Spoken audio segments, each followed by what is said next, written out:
we wanted to provide increased support across the game. And for us, the clubs are the heart of the game, so it was really looking at how can we increase the support that we're offering to our clubs. It's about how we support the delivery of Agenda 3, so again working with our clubs on the delivery of 3 key areas of Agenda 3, which are around participation. So it's about us working with the clubs to look at how can we actually grow the game by increasing and retaining the players that we've currently got in the game. It's around the area of performance. So again, how do we actually work with our clubs to make sure that we support the clubs to find the right level for themselves, but also looking at how do we create really good environments in our clubs for our young players.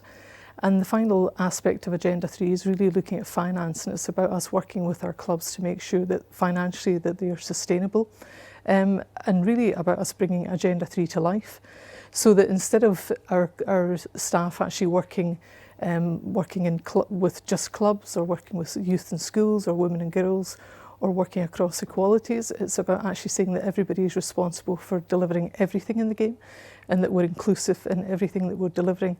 And that way we feel that we won't be working in silos, and that'll be a major benefit to the game. How do you think this will make a difference to the game in general? Well, what we've done is we've actually split the country into 5 regions.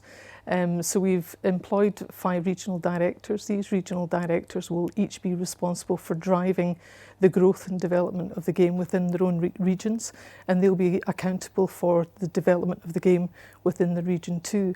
To support these 5 regional directors, we've employed 12 regional managers, and the role of the regional managers will be to very much work on a day-to-day basis with our clubs. We've got 5 coach development officers, 5 regional administrators, and the regional administrators, although they'll be based here at BT Murrayfield, when there's key events or there's activities happening with the clubs in the regions, they will also be out in the regions as well. Scrums is our registration database. Previously, it used to be that the clubs had to register all the players. Now it's going down to individual players having to activate their own registration, which going forward will give us a better benchmark of what the numbers are within the game.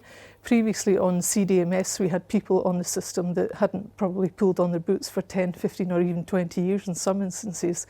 And so scrums having individual activations will help us to really benchmark the game.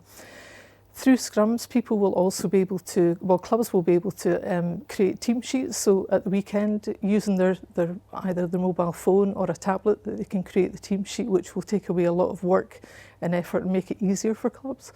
It will also support us to track the number of games that individual players are playing, and to actually track the number of games that are being played across all levels of the game in Scotland. So it seems that Scrums is a great initiative that's helping you register players and keep tabs on players in the club game. But I guess one of the biggest challenges you face, Sheila, and your team is retaining players at club level. Is that a big challenge you're facing at the moment? We do have some challenges, and I guess it's, some people may have the fear of injury, and I think if we can make sure that through having really good quality coaching, match officiating and medical support for players, along with players actually adhering to the really good values that we have in the game of rugby, then these kind of things should help to mitigate the risk of injury. Probably for us as well would be around the length of the playing season. And if players are starting the season at the end of August and playing on to May and June, it becomes a bit of a challenge for players to actually commit to that amount of time.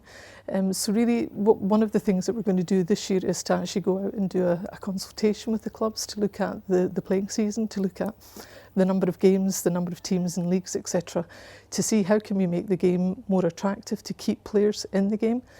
And probably the final area for us would be around the changes in society, in terms of more demands on people's times. We've got a changing society where family is quite a key component of our society now. So, people wanting to spend much more time with their family.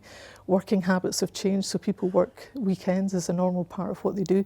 So it is about how can we take all of these factors in and make the game still attractive for people to be involved, and maybe through other playing formats that might keep them involved in the game.